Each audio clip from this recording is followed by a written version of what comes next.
My name is Myra, and I'm 28 years old. I still work in the same dental lab in a small town in Virginia where the Blue Ridge Mountains turn purple at sunset, and everybody knows everybody's business. 6 years ago, I handed my parents $144,000. They called it rent. I called it my future. This is the story of how I got every single penny back, and how I did it in front of 30 people at Thanksgiving dinner. It started the week I graduated college. I pulled up to the house in my beat-up 2014 Honda Civic, the passenger window still stuck 3/4 down, carrying the last cardboard box of textbooks and scrubs. Mom and Dad were already sitting at the kitchen table like they'd rehearsed the moment. 2 mugs of coffee poured, a third one waiting for me, steam curling up like a question mark. "Sit down, sweetheart," Mom said, patting the chair. Dad cleared his throat the way he does when he's about to sell you something. "Here's the deal," he said. "You live here, you pay us $2,000 a month, and every single dollar goes straight into a savings account in your name. For years, maybe 5, you've got a down payment on a house. While your friends are throwing money at landlords, you'll be building equity. Smart money, Myra. Real smart." I was 22. My starting salary at the lab was $42,000 before taxes. After rent, after the family groceries Mom said were the least I could do, after gas and insurance, I'd be living on maybe $800 a month. But I did the math fast. My friends were signing 1-year leases at $1,250 a month for apartments that smelled like mildew and regret. This felt different. This felt like love with compound interest. I said yes before the coffee got cold. That night, through the thin wall of my childhood bedroom, I heard them whispering. "This solves everything, Dale," Mom said. I smiled in the dark. I thought she meant me being home safe. She didn't. Month after month the checks left my account. $2,000. $24,000 a year. I ate leftovers at my desk while my coworkers went to the sandwich shop on Route 9. I drove the Civic with the cracked dashboard, and told myself every mile was 1 mile closer to my own front door. Around the 1-year mark, I asked Mom for the balance. "Of course, honey," she said, wiping her hands on a dish towel. "I'll text you a screenshot tonight." At 9:47 p.m. my phone buzzed. White background.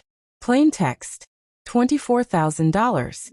No bank logo, no account number, just the number floating there like it had been typed into notes. I saved it anyway. I was proud. Travis, my brother, 3 years older, electrician, married his high school girlfriend Jenna at 24. Had lived here until he was 25 and never paid a dime. When I mentioned it at dinner, Dad set his fork down like I'd slapped him. Travis had different circumstances. He was saving for a wedding. "I'm saving for a house," I said quietly. Mom cut in. "Don't compare yourself to your brother, Myra. This is about your future." I let it go. I always let it go. 2 months later, Travis and Jenna closed on a 3-bedroom house in the new subdivision off Miller Road. Down payment. $52,000. Dad stood up at Sunday dinner, clapped Travis on the back, and said, "That's my boy. Real homeowner now." I smiled. I clapped. Inside, something started scratching at me like a fingernail on a chalkboard. Travis made decent money, sure. Jenna worked part-time at the daycare. They had a baby and a wedding debt. Where did $52,000 come from? The question moved into my chest and set up permanent residence. Year 3. $72,000 paid. I asked for the account number so I could set up my own online access. "It's a joint account under Dad's name," Mom said, not looking up from the counter she was wiping. "You can't access it separately, but I'll send you a statement tonight." The statement never came. 3 weeks and 4 polite texts later, another screenshot arrived. $72,000. Same white background. Same uneven font. I zoomed in until my eyes hurt. No routing number. No header. Just numbers on a screen that looked like it had been made in 5 seconds on an iPhone. That Sunday the clinic closed early. I walked in the back door and heard Mom on the patio. Phone to her ear, voice low. Covered most of Travis's down payment. She doesn't know. And Dale thinks we can keep this going another 2 years, pay off the rest of the business loans. Aunt Ruth's voice came through the speaker, tinny but clear.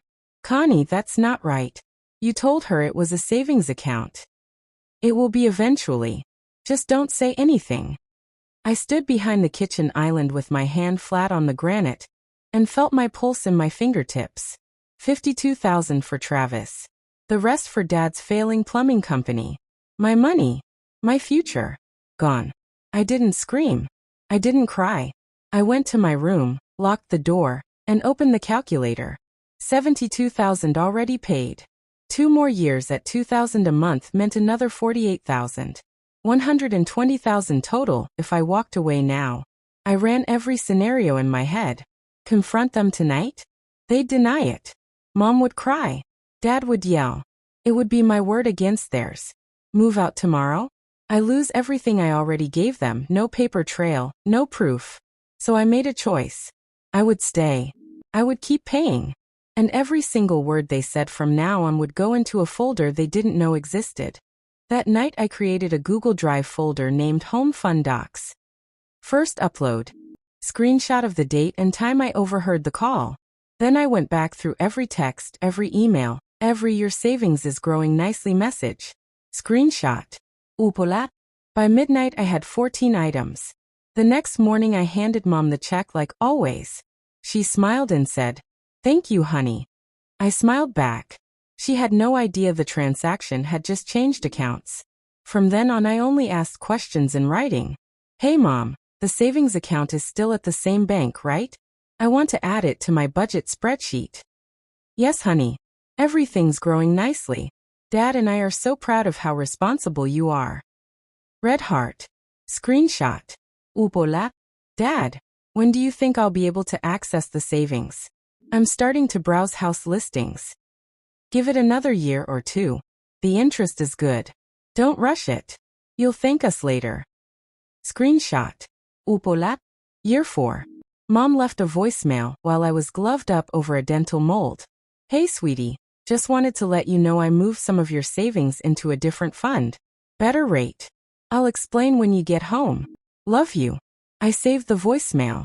I emailed the audio file to 3 different accounts. That night at dinner she said, "I moved your money into a higher yield account." Dad nodded along like a man who'd been coached. I smiled, asked for seconds on pot roast, and added another piece to the folder. Now it had 22 items. I drove to Aunt Ruth's house one Saturday morning.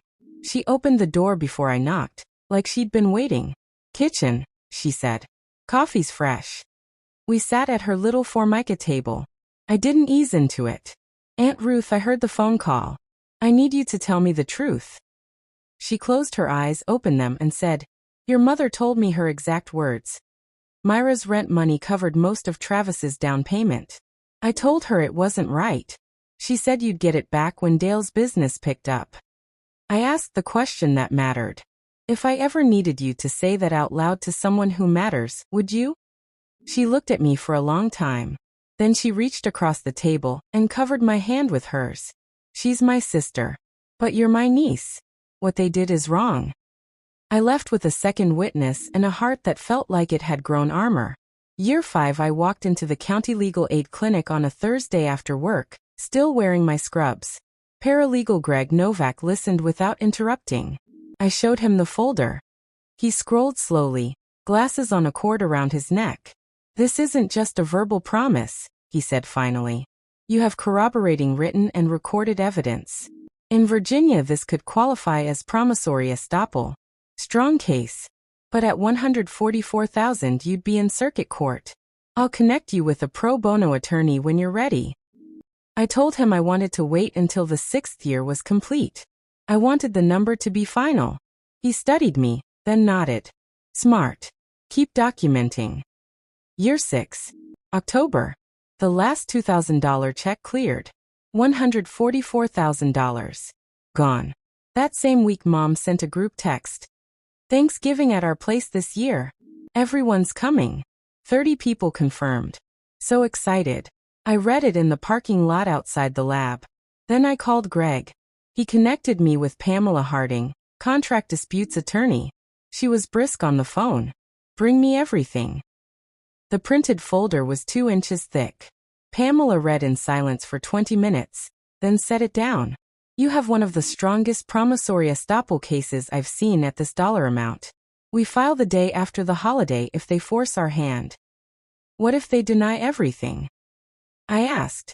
She smiled over her glasses. Denial in front of 30 witnesses? That helps us, not hurts us. I didn't plan a scene. I planned one question. The week before Thanksgiving I bought a plain manila folder at the office supply store on Route 9. I printed every screenshot, every email, every voicemail transcript. I slid them in, closed the clasp. It weighed almost nothing. It held everything. Thanksgiving Day. 2 o'clock. I parked behind a line of trucks and minivans that stretched past the mailbox. The house smelled like roasting turkey, cinnamon, and 30 years of family secrets. Mom's Spotify playlist played soft country in the living room. Kids ran through the hallway. Aunts hugged me. Uncles clapped me on the back. Travis nodded from across the room. Lily on his hip, red curls bouncing. Jenna laughed at something Cousin Mike said. Dad stood at the grill out back, turning burgers that didn't need turning. I made the rounds like always. I hugged Aunt Ruth. She squeezed my arm once hard and whispered, "You've got this." We sat down to dinner at the long table Mom had extended with every leaf we owned. Turkey, stuffing, mashed potatoes, green bean casserole, sweet potato pie. Dad said grace. Everyone bowed their heads except me. I kept my eyes open, watching their faces. Plates were passed. Forks clinked. Laughter rolled around the table like waves. Halfway through the meal, when everyone had seconds and the wine was flowing, I stood up. The room quieted the way rooms do when the youngest daughter, who never makes waves, suddenly rises. I reached into the tote bag at my feet and pulled out the manila folder. I set it on the table between the gravy boat and the cranberry sauce. "Before we have pie," I said, voice steady, "I have one question. Mom, Dad, where is the $144,000 I gave you for the last 6 years? Dad's fork stopped halfway to his mouth. Mom's hand froze on her wine glass. Travis laughed nervously. "Myra, what are you?" I opened the folder. "I have every text, every email, every voicemail where you told me my rent was going into a savings account in my name. I have the screenshot from the day I overheard Mom on the patio telling Aunt Ruth that my money covered most of Travis's down payment, and the rest was paying off the plumbing company loans. I have Aunt Ruth right here who will confirm it." I looked at Aunt Ruth. She nodded once, eyes shining. I kept going. "I have the voicemail where Mom said she moved some of my savings into a higher yield account. I have Dad's email promising me another year or two of good interest. I have 27 pieces of evidence. And I have a lawyer who says this is textbook promissory estoppel." The room was so quiet I could hear the refrigerator hum in the kitchen. Mom's face went white. "Myra, honey, this is not the time." "This is exactly the time," I said. 30 people. 30 witnesses.